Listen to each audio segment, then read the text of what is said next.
All right, cool. Hey, everybody. Welcome back to Wisdom and Wanderlust. My name is Michael, co-founder of ExploreX. We're super excited to have you here today. I've got my colleagues, Robin, and good friends, Robin and Amanda, here with us today. And we're super pumped to have our good friend, Osa Lin Chang, here with us today.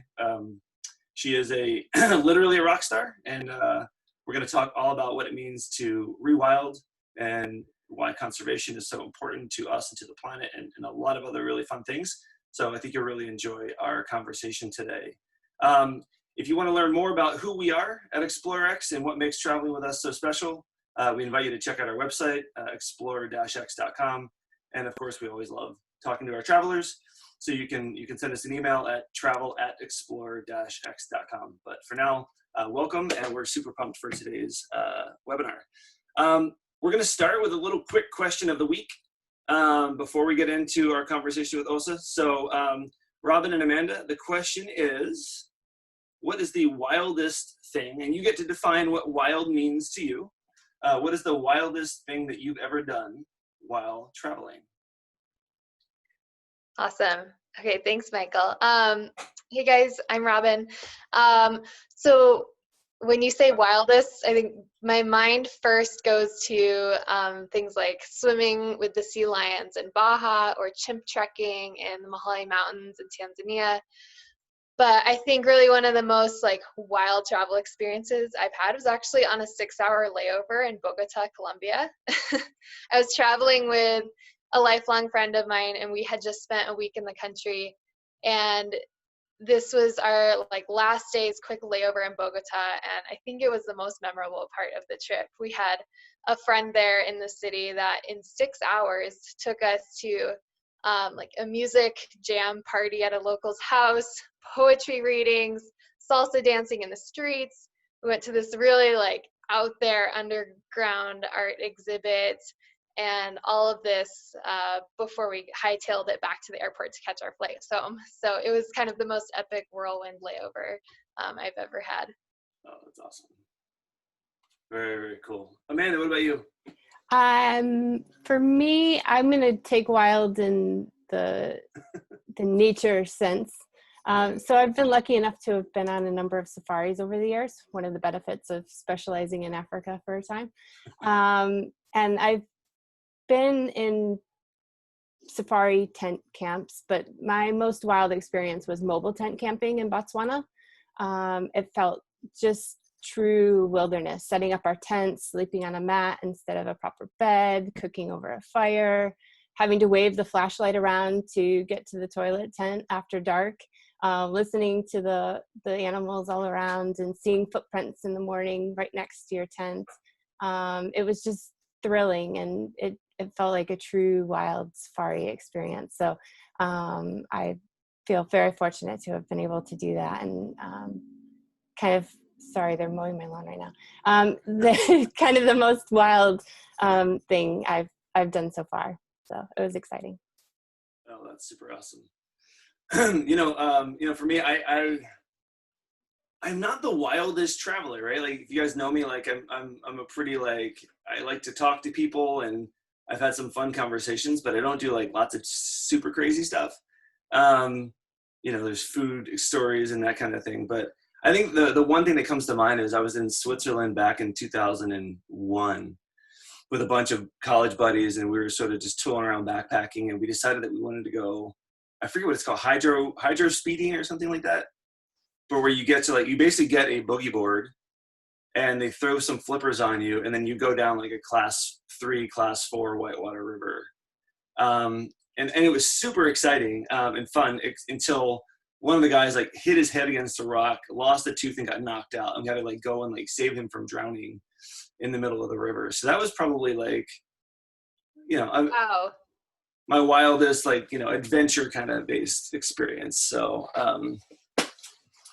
but yeah, there are lots of others. We all have stories that we can share. Yeah.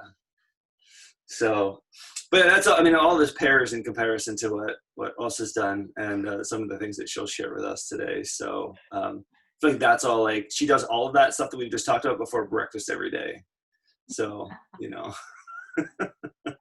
so Cool. Well, good guys. Thanks for sharing. It's always fun to have those little quick questions and conversations with our team.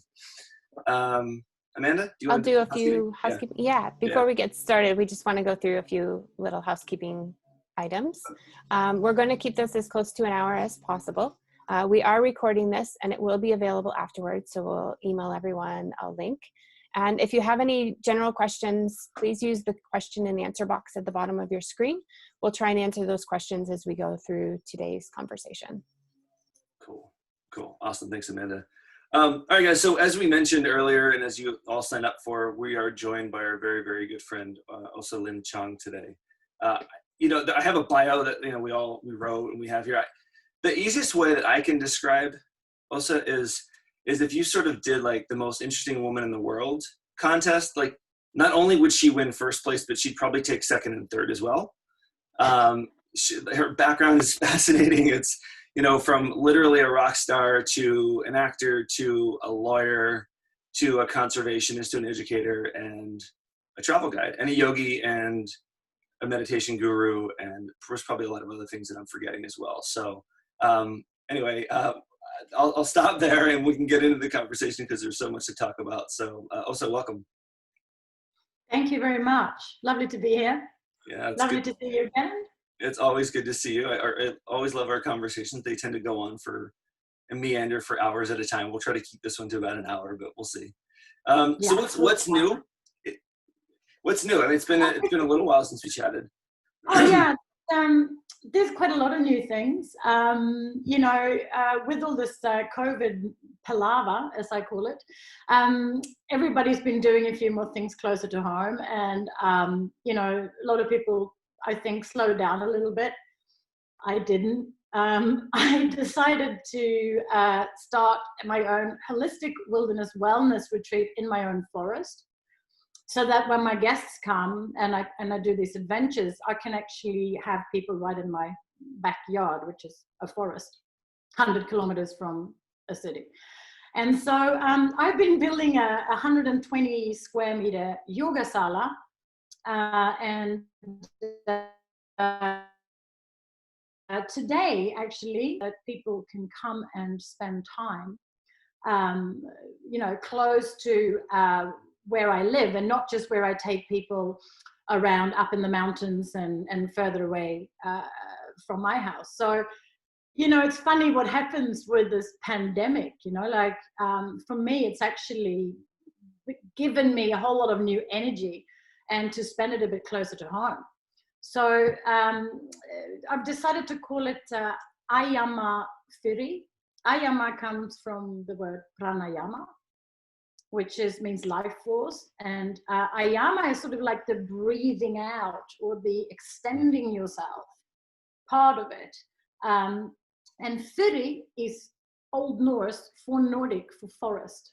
So I'm sort of marrying my background within yoga and meditation and this world, which is dear to me, with the for Nordic Swedish, a bit wilder, bang smack in the middle of the forest, no electricity, with my bows and arrows. So it's a wonderful mesh, I feel. So that's what's new.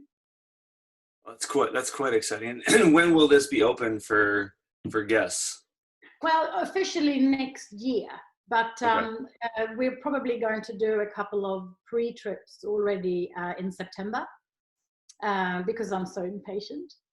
So as long as the long drop is ready, we're gonna do something exciting. We'll have a couple of opening shindigs, a bit of dancing and so forth, and getting out on the river. So that's on the agenda. You've been talking about this project for a little while. Is that right? I mean, so it's sort of fun to some of the other folks that we've talked to, and just our own personal conversations. I feel like it's been excuse me, one of those things where people have had these projects that they've been wanting to work on for years and years and years, and have never had or taken the time to really dive into them. And this pandemic, one of the potential benefits and silver linings of it is that we do get to play with some of these projects now, because we can't be so absorbed in other things. Yeah, I think you're right. I think there's great opportunity, you know, all these times of extreme change. You can either see it as they're forced upon us and we retreat, or they're forced upon us and it's actually an opportunity to have some type of even metamorphosis, you know. It's like caterpillar butterfly, or it can be something that hasn't been working and you're just getting a little bit more existential now and feeling like, well, if there was ever a time, this is it. You know, people out there are talking about being able to breathe or not, health or not. And so I think we're all taking a step, many of us, just a couple of steps deeper inside. And, you know, it can be a great driving force if we're not driven by fear. You know, the opposite to fear, does anyone know what it is? Excitement. Curiosity. All right. I would say. There's a great quote that says that fear is excitement without the breath, which I like. Well, that sounds a bit like death without the breath.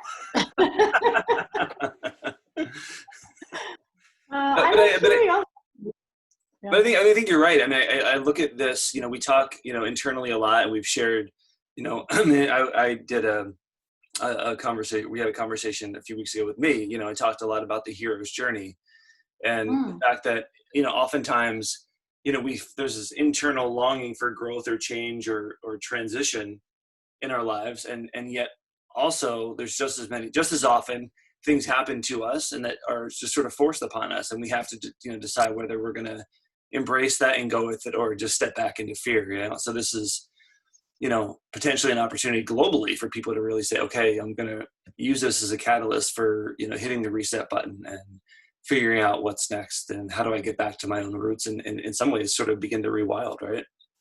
Yeah, I think so. I think, you know, seeing the opportunity, then, you know, knowing what to do is a bit different, you know, because, you know, I feel like we're talking about adventure travel. We need to be able to adventure travel at home as well. It sounds a bit like a contradiction in terms, but often, you know, this way of envisaging what could be exciting and other cultures and other philosophies, it starts right. Great part of the journey, a great part of travel is the dreaming, it's the pre stuff.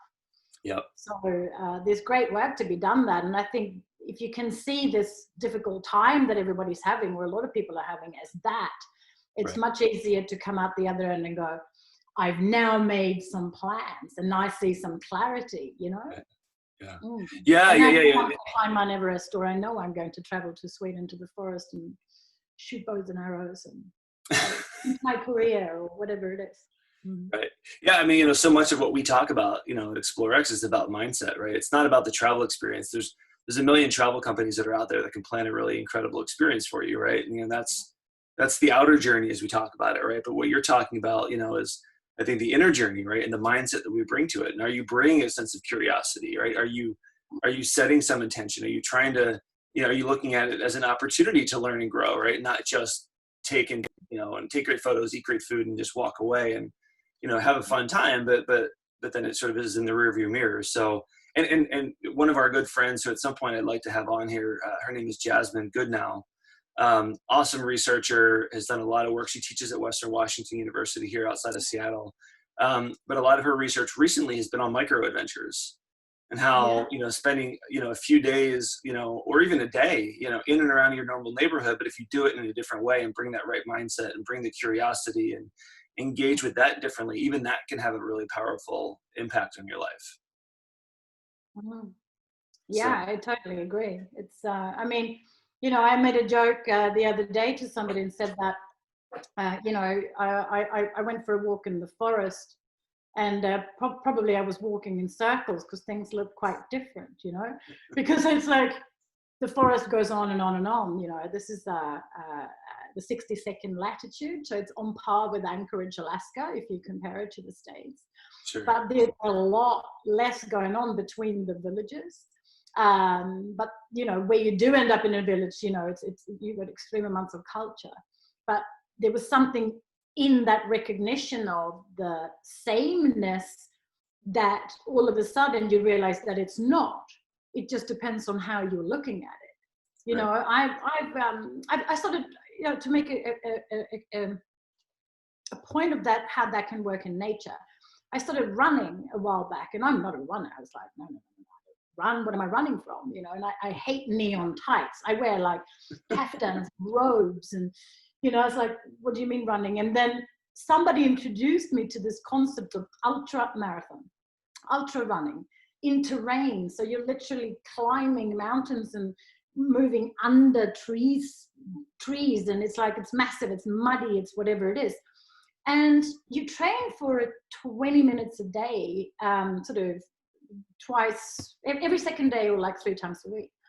And the idea is, it doesn't matter what the weather is. So of course, the day when I started was ice everywhere. So I had to put ice spikes under my shoes. It was literally raining hail. And it was pitch black, because on the 62nd latitude in Sweden, in winter, it's like dark most of the time. And so I'm like, I'm doing it. I go out there. And I tell you, I never had so much fun, because nature and what it presents you in all of its weather, like, to me, it gives you all this energy. So the fact of being out in this like bizarre ice storm and sort of like running into it, it absolutely boosted all of my senses. So I came home that afternoon, basically having completely rethought where I am in relation to the seasons. And that's something that's, you know, available to everyone. It's like we always make a box for ourselves, and we go, I'm a morning person, I'm a summer person, I'm a bikini person, I'm a don't go out in autumn person, I like picking leaves. If it's below 90 degrees, I'm not doing this, I'm not doing that. If you take all that away, there's so much more to offer. It's just really like a question of getting into it with the right mindset and ice spikes on your shoes if you live there. And it honestly, it gave me a whole new take on my own area, my whole neighborhood, and what it has to offer. You know, I actually remember the day you did that, because we happened to have a call that day, and Yeah. you know, again, this is like classic you. But I'm like, hey, what's been going on? What are you doing? And you're like, oh, I just went for a run in the dark with my ice spikes and my headlamp. It's just like, of course you did. Of course you did. Right? Yeah, like, why good. would? But I think what you're saying, and there's a real point there. You know, and it brings up a conversation I was having yesterday with a good friend of mine, and you know, we talked about, you know, how we can have myopic vision, right? We see what we want to see oftentimes, right? And we see what we're used to. And, you know, the example, you know, I have a background, you know, in my former career was in organizational development. And so one of the things that we used to do when we were facilitating group conversations is say, okay, everyone, you got 10 seconds, look around the room and see if you can note, in your mind, note as many things as you can that are red. And then we say, great, close your eyes and say, all right, now, see if you can think of 3 things that you saw that were blue or green, right? And because they're not looking for that. I mean, you're right. So if you're out looking for certain things, or you put yourself in certain boxes, or you're looking at someone else in a particular light, right? You're going to see those things that you're looking for, right? And you're going to miss all the stuff that is available and is there, but you're just not looking for it, right? Or you're completely blind to it, intentionally or not. Absolutely. And I mean, you know, we create our own stories. And we fill them so often before we actually experience. And, you know, that opening the mind a little bit more. And perhaps it involves, you know, to be able to do it, involves a bit of pre-planning. It involves a bit of changing that mindset. And I mean, not everyone has to do meditation to change their mindset, but I do. I kind of switch off. I think I try. And then I go out and I experience the world in a slightly different way. I mean, Michael, you did the guided earth meditation with me. Oh, yeah. Which is, to me, one of the most powerful ways of connecting with nature. So, you know, I don't say that lightly. You know, my only disappointment when that was that we were inside, right? Because we were in Lena's lab. It was snowing outside. Yeah, it was a bit mental outside, but that's not a bad thing either, because, you know, being able to actually transport yourself when you're in a different environment. Like, you know, it's like they say about writing, and, you know, when you're at university, if they say, if you're waiting for the perfect time to sit down and write that essay, you know, like, I need to have this fountain pen, it needs to be on this yellow parched paper, I need to have the sun coming from the east and my mother speaking to me from the west, you know, like, I don't know, and I need to put pots of coffee, then like that essay is like always going to be never really that finished, and you know, always stressing. And I find that being able to connect with, you know, that's part of rewilding as well. It's like accessing that, even if you're in a concrete box, even if you're in the office, even, you know, it becomes important. You know, and you can learn really good ways of doing that. And doing a guided earth meditation indoors, eyes closed, and must have connecting to the universe in a way is, I think, it's very powerful. Yeah, no doubt. And you know, obviously you've mentioned nature and the connectivity there and rewilding, and a lot of that comes from your childhood spent outdoors and exploring. Can you share a little bit more about, you know, what that childhood was like and why it was so powerful and how it really influenced what you're doing today? Yeah, I mean, it almost took like till my mother passed when I was quite young. And it wasn't until years later that I actually realized, you know, you really took a deep look into how I grew up, because I was always like on the go. So it's next thing I'm moving to London, and I'm moving to Paris, and I moved to Milano, and I was like off from about the age of 18. But when I had a chance to reflect on why was it that I knew how to make fire without matches, I found myself all of a sudden basically living on a beach in New Zealand. And I was in New Zealand for a long time. My mother passed. And so I went home to Sweden and spent some time. And all of a sudden, all of this stuff was just coming back to me. Like, I know how to dye cotton in tea and berries. I know what berries to pick. I know what mushrooms to pick. And it was like, all of a sudden, I was like, come on, it's how I grew up. And I don't mean every day, because I was in the center of Stockholm, but my background, I was born in the 70s, and my parents were, you know, like, you could call them hippies, but they were a lot more productive than that. So I had a childhood where, like, 2 months of the year, we'd live in a place with no electricity, no running water, no gas. And even in winter, we'd sometimes come and do this. And so, you know, I was given a bow and arrow and a knife when I was about 5, 6 years old. We'd get water from a well. My dad built a windmill. You know, like, just, my mum was like one of these hyperactive foragers. And she came from even further up north than I am now. And up there, the culture is basically pick everything, forage everything, fish everything. So I was brought up with these skills. You know, to a point that I didn't quite realize that everybody didn't grow up like this in Sweden. I was like, oh yes, I was living in New Zealand, telling everyone, like, in Sweden, we all grow up and we live in nature, we know how to build our own camp, we know how to shoot bows and arrows, we all got lots of knives, axes, and, you know, we're connected to nature. And then I realized that potentially not everybody was, not everybody is. So there was a aha moment when I went, aha, now I'm getting closer to something that I can share. I mean, it's part indigenous Sami culture as well. So these ancient traditions are handed down in the you know, specifically Nordic way. And then I think, like, the way that I got to explore that was, I've spent quite a lot of time with indigenous cultures all over the world. In New Zealand with Maori, and also in South and Central America. And I never really knew why I felt so connected immediately. Like, all of my friends back in New Zealand pretty much are Maori, indigenous Maori. And I was like, it's normal. It's like, I'm a curious person and these people are different. Actually, it was things that were a lot more similar. And so, you know, I still shoot bows and arrows, and I make a lot of fires. I climb trees and build my own teepees, and, you know, I don't use matches. I like to forage, We make a lot of things ourselves. I'm a little bit off the grid here. It comes from that, but it actually took me traveling halfway across the world and coming back and having a bit of trauma in my life to kind of reconnect. And that's also a part of rewilding. Right.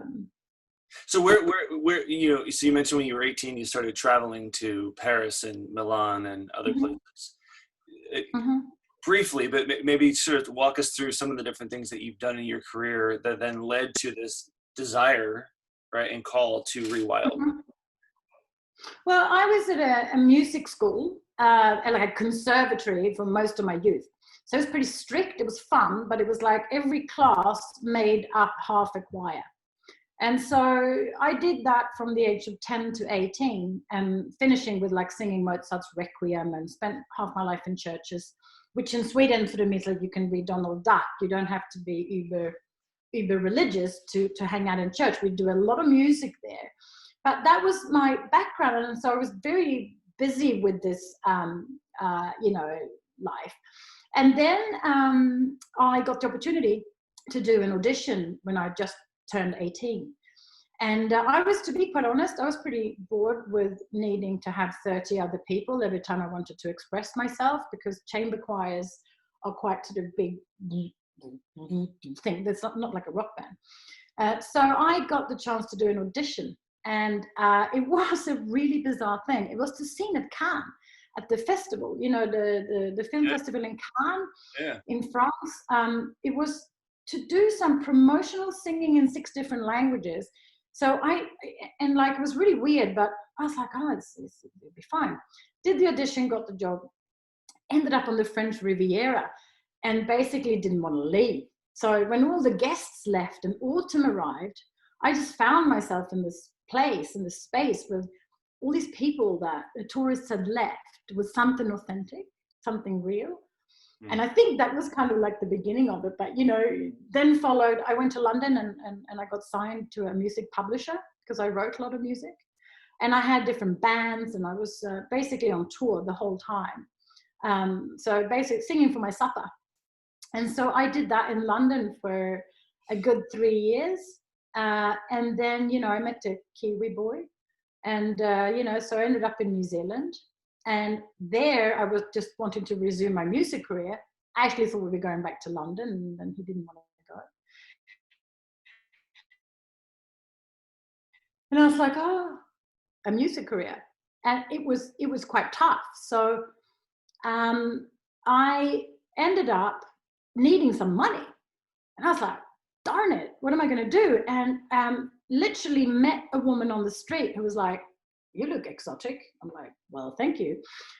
You should do an audition for a commercial. And I was like, yeah, probably. And long story short, I became an actor, because instead of being like a model and doing like commercials, which is what she had in mind, I found out that actors the agents only take 10% and the modeling agencies take 20%. So I got a role pretty much straight away in Hercules, Legendary Journeys, and Xena, Warrior Princess, and spent a week with Ryan Gosling doing young Hercules, playing like Apollo's nymph or some really ridiculous role, but had an absolute ball. And then it just sort of rolled on with that. So I was a shield maiden and lady of the lake in a lot of different things. So I mean, I always had wings and swords. But I never really wanted to be an actress. Like, I'm sorry that like it should have been like, wow, I'm making it off to Los Angeles. But I was studying criminal law at the time at university, and I was fascinated by this world. Studying law in New Zealand is in a colonial country. So it's a wild modern issue. And so I just was absolutely tintillated, whichever word you want to use. There's a lot of elated that came to me, that I felt that had maybe been missing a little bit from the entertainment industry, right?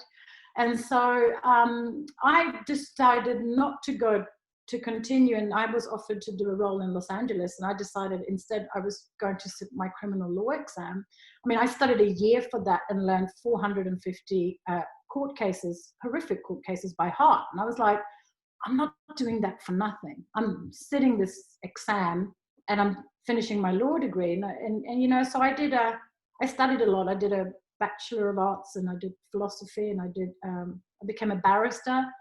And I played some of these roles during that time. So, you know, Lucy Lawless, who plays Xena, and I used to hang out on the beach and practice sword fighting 5 o'clock in the morning, covered in some, you know, makeup. It was like kind of bizarre. But, you know, it was good. All my skills were good then for that. And so, you know, that was good. But, you know, all of these dreams that you have, mine were never really connected to, you know, being famous necessarily, or they were connected to wanting to express myself. And it's funny what happens when you travel the world, because, like, you know, we talk about tourism, we talk about traveling.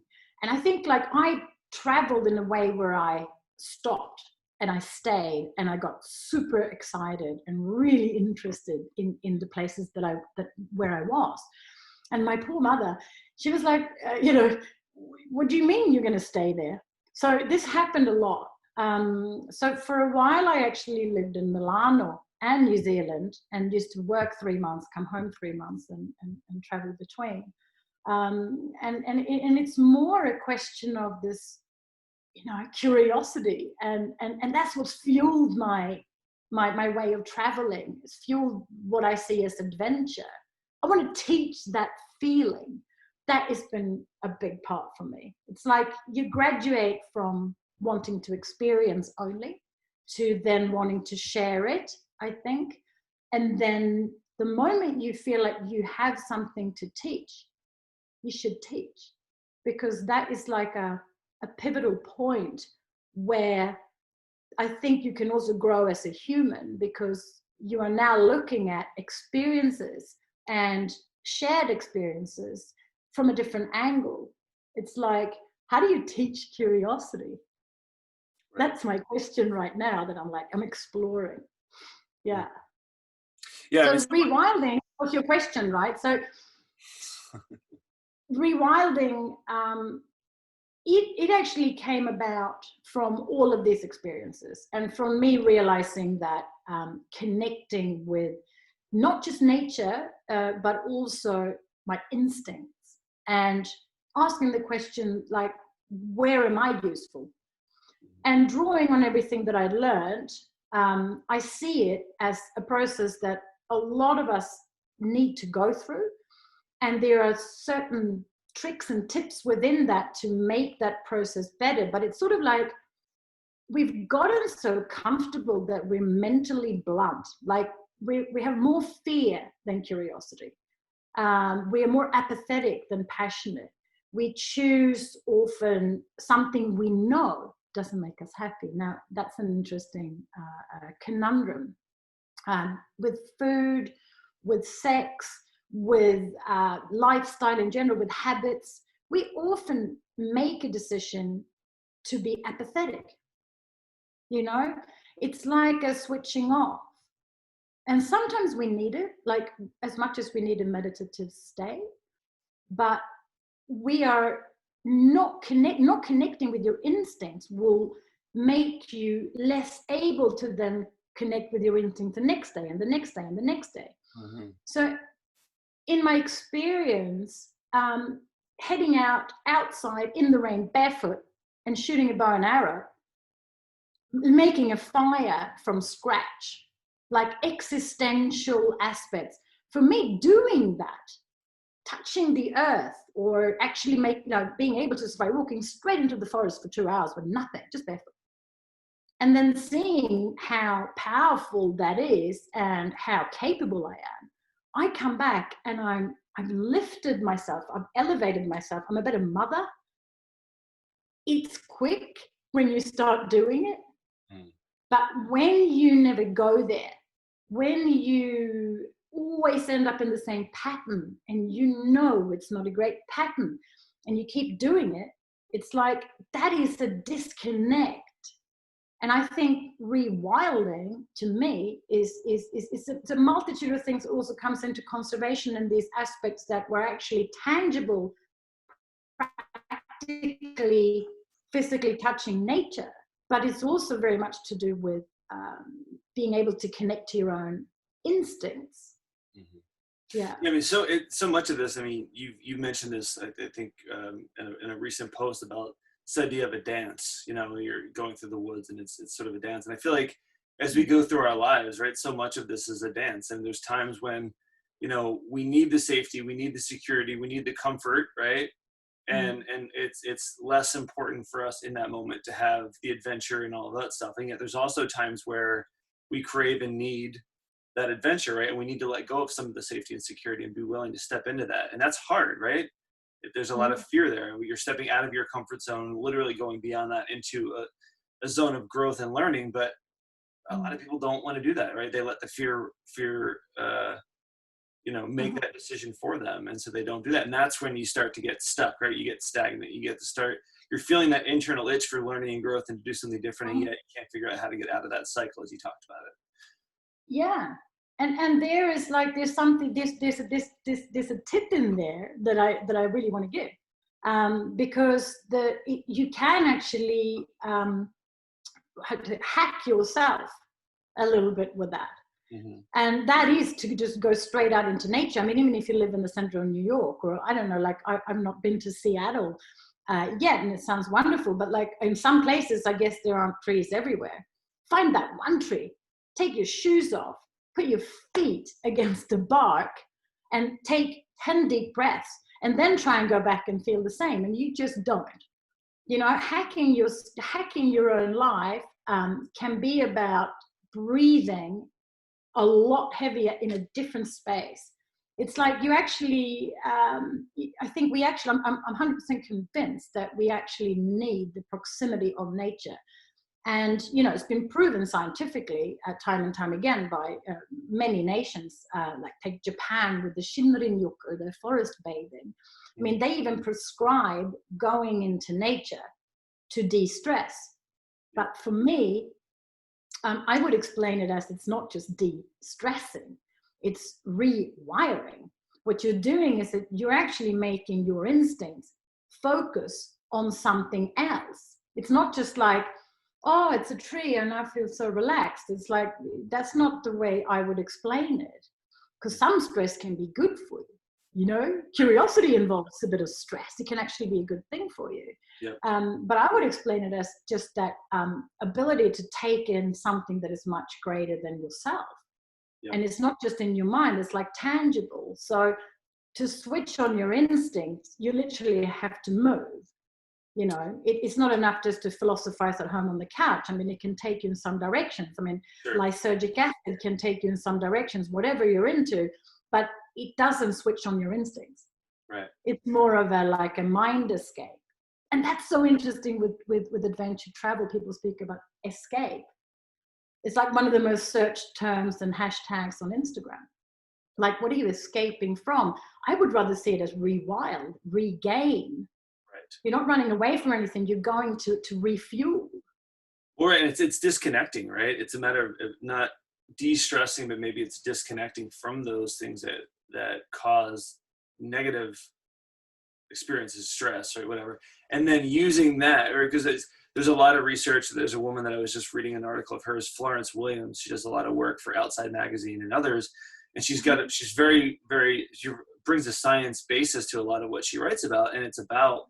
And I'm not a scientist, right? But like how when we are in nature, right, different parts of our brain are being activated, right? And the parts of our brain that are being used then are those that are most closely associated with creativity and imagination and growth, right? Versus our day-to-day lives where it's all about getting things done, right? The logic centers of our brain. And so literally being out in nature can, one, disconnect us from the stress, but two, again, open up space for creativity and growth and imagination and learning. And it doesn't, just another point here that we have come back to again and again and again, it will, is that I think one of the things that intimidates people, this is sort of to your point, I think, about travel or spending time in nature or any degree of learning, growth, or change, right, doing something different, is that there is an expectation of, for some, that it needs to be this big dramatic thing, right? I live here in the city and I need to go on a 2-week trek through whatever, right? And it doesn't have to be that, right? It could be literally, as you said, going out, finding that tree, sitting under that tree for an hour and taking a nap, right? Or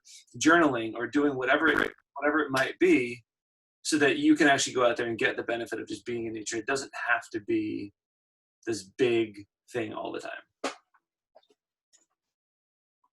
Yeah, I think you're right, definitely. And I think, you know, at the same time, room to move in your mind, like, you know, great cultural exchanges and experiences when you do travel further afield are really fantastic. And, you know, to visualize them is also a way of experience them in advance.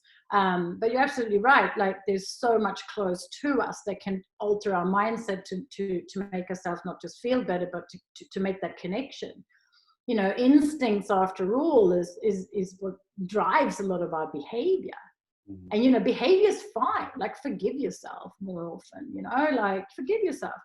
You know, nothing is a pattern until you make it so, you know. And that's another thing that I think is, like, you know, with meditation, is like the reevaluating on a daily basis some of your behavior. You know, I think that's how I end up traveling, you know. It's like you open up a space and it becomes a possibility, and then you can go. You earn it, you know. It's not like the best trips are planned a year in advance. It's not like the best adventures at home even. It's not like you need to plan them to be good, but you certainly need to be good to yourself and give yourself the space. And in a way, that is using your instinct to connect to curiosity, to allow yourself to say, I deserve this. I'm going to go and take my shoes off and lie up against a tree in the park and, you know, rewild a little bit. You know, like, as long as you think of the natural element in it, it's a bit easier. You know, that's in my experience. That's how I self-hack.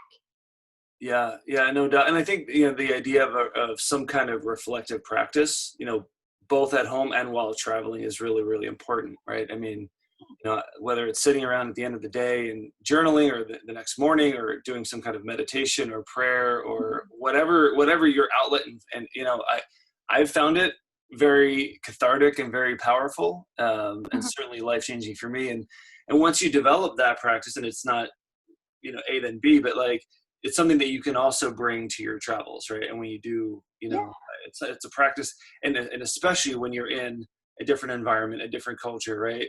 And you've built that muscle of reflection and introspection and journaling and meditation and whatever that might be, art, right? You're going to do that, and you're going to get so much more out of that experience because you're used to doing that practice.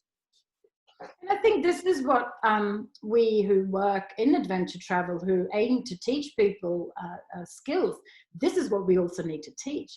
You know, one way of doing that is taking people on your journey and sharing with them why you are doing things and what they could be doing. You know, there's no point for me taking on a bunch of guests and being really secretive about everything that I do. It's like, that's a bit pointless. So the more that I look after guests, the more I do adventure travel in a way where I teach skills, the more I share my experiences and what I do. You know, I use Nordic mythology, and instead of sort of going, oh, it's a bit silly to channel goddesses or to look at their behavior, now I can scientifically explain why mythology can become so important. It's like, if it's part of your story every day to wake up and go, there are certain traits that these particular Nordic goddesses have. Why is it that that's so powerful? Why does that, even the word, empower you? If you say the word goddess to a woman who's traveling somewhere, it's like, today we're going to look at life like a goddess. We're going to move through the landscape in that way. It's like, well, sounds good, but how do you do that? And that's like empowering skills. And same with this matter if you're a woman or a man. There's triggers around travel and connection that are always, it doesn't matter if you're in a suburb of Detroit on a M&M tour. I don't know even if that exists, but if it did, I'd go on it. Or if I'm in a wild Nordic forest and learning to shoot bows and arrows and looking for wild mushrooms and blueberries. It's like the experience in itself can feel much the same and can connect you to your instincts if you are allowed into somebody's world, you know? Yeah. Like it's that connection and the sharing, I think. Yeah. Now I really want to go to Detroit and go to an M&M. Well, now I really want to go to, I want to come back to Sweden and spend some time with you, right? Which is a nice segue. So, you and I were planning on running a trip together this year, which we've obviously postponed for COVID reasons. But we are looking to do that hopefully again next September.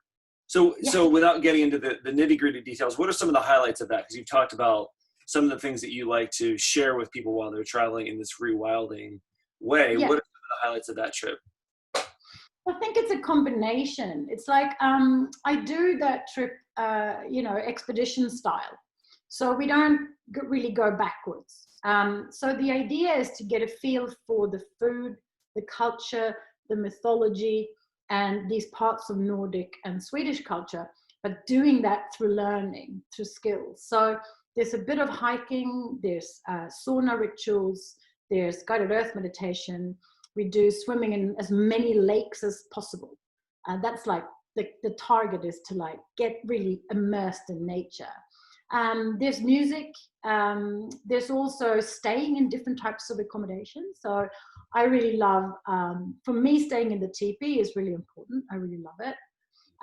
But also, two of my friends have got beautiful lodges up in the mountains, and like the walls breathe history, and that's always worthwhile. And I really like the way that we pick gods and goddesses. Doesn't matter if you're a man or a woman, but we pick the traits, the good and the bad, and we have a look at that each day. And then we see, how can this be incorporated into our journey? And, learning to make fire in different ways, learning to make fire without matches, meeting local people, meeting some hilarious people. I've got a new guide, actually. She's a singer and plays the shamanic drum. Now that is a really beautiful experience. And then it's, who we get to connect with. So I really enjoy the fact that this trip has different facets to it. Somewhere in the middle there is a proper shower because, you requested it. So it's a proper shower. It's I've moved to this part of the world because it's so fantastic. I lived on the beach in New Zealand and did surfing, which I love. Yeah. But I moved here because of the vast, spectacular landscape. So it's a matter of getting to access how we as locals connect with that and how it empowers us, and take some of those skills and some of that mindset with you home. Or take me with you too for a little bit. I haven't been to Seattle yet, so you're welcome anytime. I'm happy to come back for a bit. If you want. No, obviously you and I spent a week sort of scouting this out last year, and it was wonderful. And I think, in addition to all of the things. What was your favorite? Well, honestly, my favorite was our conversation. So, which is sort of a cheap response, but I do feel like, that when we sat around the fire and, we're making the cinnamon stick thingies, right? And we're just chatting about life and what we're experiencing and ups and downs and challenges and opportunities and all that. Like that's what we talked, going back to this idea that travel opens space for those kinds of conversations and the creativity and imagination. So from an inner journey perspective, I like that the most, right? And I think that's what, I'm most excited about if people are to travel with us next year, is about, using all of the outer experiences, learning how to make fire and sleeping in a teepee and all that stuff as a starter for these really awesome, powerful conversations. So, but having said that, I will say that my favorite experience, I think, was going up to Lena's Lodge. The walk and the hike up there was great. You know, I remember the 2 dogs, including the husky, that were there, and that was awesome. And then, like, you know, we just had the first snow, right? And so you and I and our guide ran down through about 2 feet of snow into the lake and jumped in on our skivvies, and you know, it was, and then just came back up and spent, you know, an hour or so in the sauna drinking beer, and that was great too. You know, so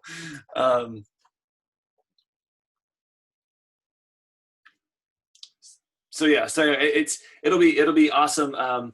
We're running low on time here, so I will say that what we're going to do is we will have more information about that on our website soon. And I also want to give you a chance. I know we've talked a lot about rewilding, and you know, this idea that this is for adults and folks that are sort of disconnected from nature in many ways, disconnected from themselves, and are looking to not only reconnect with self but also with nature, and the 2 of them go hand in hand. You also run a program called Wild Child, so, and that's geared more towards families and children. Is that correct? Yes, it is. And that's, I've been doing that for a while now, and I'm really happy with how that's developed.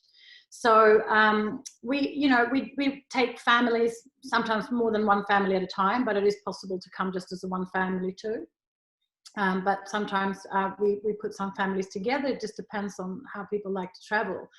And basically, there's no rule about age. You know, the idea is to involve the family in, how shall I put it, the same pursuits that kids like. Often is what parents want to see their kids partake in. So, you know, Wild Child, at first I thought, from my background in Southeast Asia and New Zealand and that part of the world, that what parents wanted was to like have some time away from their kids, and then you'd take the kids into like a kids club and you do all the stuff with them. And I'd say that happens about 10% of the time. The rest of the time, actually what the parents get, you know, the best kicks out of is seeing their kids doing cool stuff. And quite often, at least one of the parents like, I also want to make a fishing rod. Why, you know, like, why is this kid stuff only for the kids? So Wild Child has, in one aspect, I do still run it just with kids and parents going to do something else, but much more popular is for the whole family.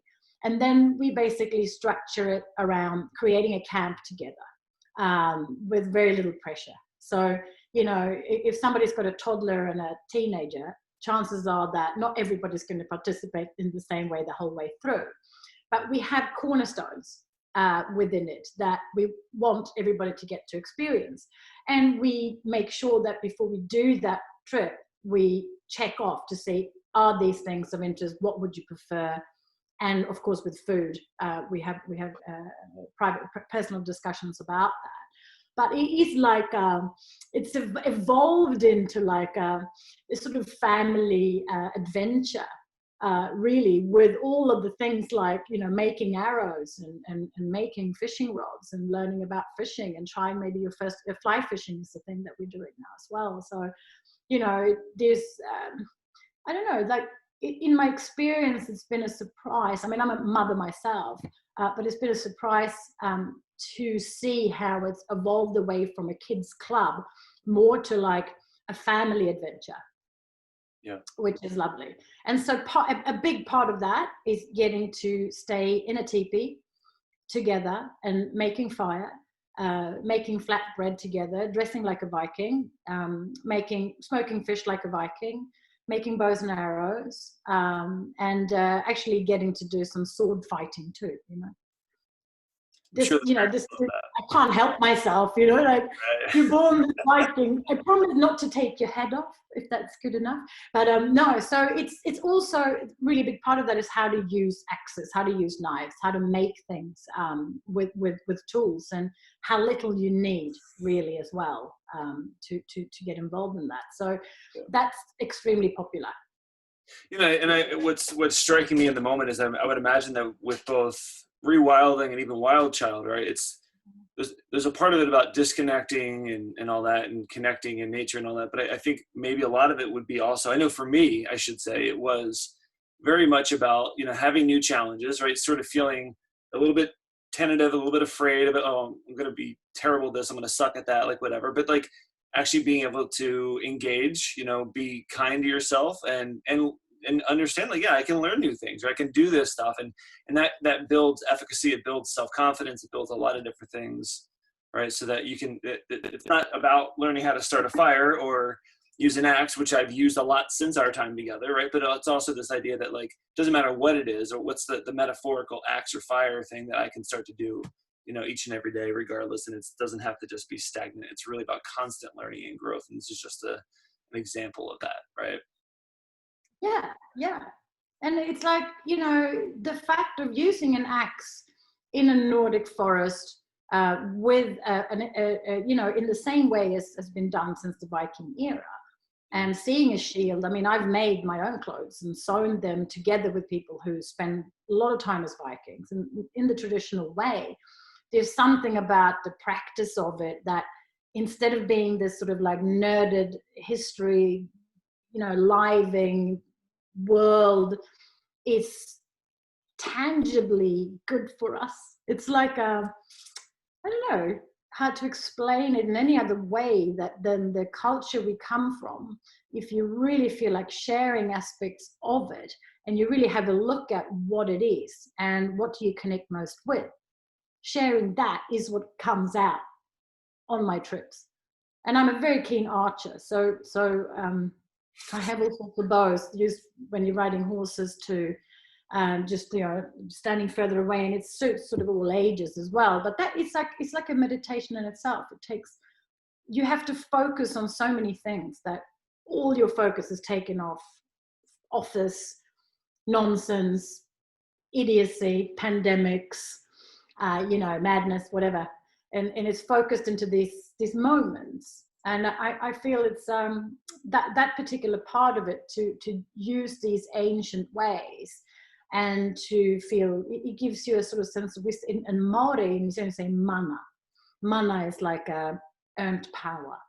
It comes from within. I love it. We're gonna, before I hand you off to Robin for some rapid fire questions, I've got one more question for you.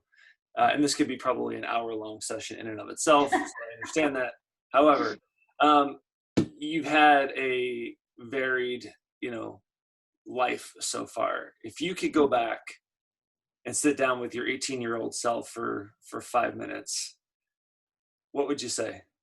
What advice would you give yourself? My 18-year-old self, the advice that I would give myself is trust more in your instincts on a daily basis. You don't need to make decisions based on patterns that you've ended up in and you think you have to perpetuate. Like, you don't have to live that life. If you actually took a deep breath and went, what does my gut tell me right now? And it's saying all of these things over here, like, I don't know, fame, or a certain way to dress or speak, or sort of a feeling of insecurity that comes with it. I would say not necessary. Just turn the other cheek. To live a wild life, not a reckless life, but a wild life. No, and I think there's a huge difference. Like taking a deep breath and listening to your gut instinct is not reckless usually. Correct. It does make you do, it does make you come up with more decisions, I think. I think it makes you more active. Right. Yeah. Right. Amazing. All right. Well, we're going to have you back on, because there's about 6.5 other pages of questions and things I want to ask you. So I'm going to hand it over to Robin for the time being to do some quick rapid fire questions. But this has been a ton of fun. Thank you. Thank you, Michael. Lovely to see you. Yeah, you too. Awesome. Thanks, you guys. So yeah, Osa, we're going to do these rapid fire questions. And again, these are just a handful of questions that we'll ask you to answer with just short phrase or one word answers, whatever comes to your mind first. Okay. So Question 1. If you could go anywhere in the world right now, where would it be? The kitchen? To get more of that delicious drink that your friend just made you? Yeah. Okay. What's one essential item you always bring with you when you're traveling? Oh, a headlight. Yes, critical. What is your favorite local meal? Perhaps something that you forage for yourself. Yeah, definitely blueberry jam. Ooh, Mm. oh my gosh, that sounds great. You just made me Um, really hungry. I know. If you were to summarize your philosophy in a word or short phrase, what would that be? Rewild your life. Hmm. Yeah, I could have predicted that one. And going back to what we were chatting about at the start of this, is what's your wildest travel experience?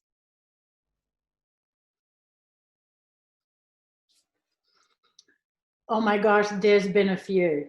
Okay, one of my wildest ones, Yasawas, which is in Fiji, was being dropped off a boat at the top of a current and being told, we'll see you at the bottom.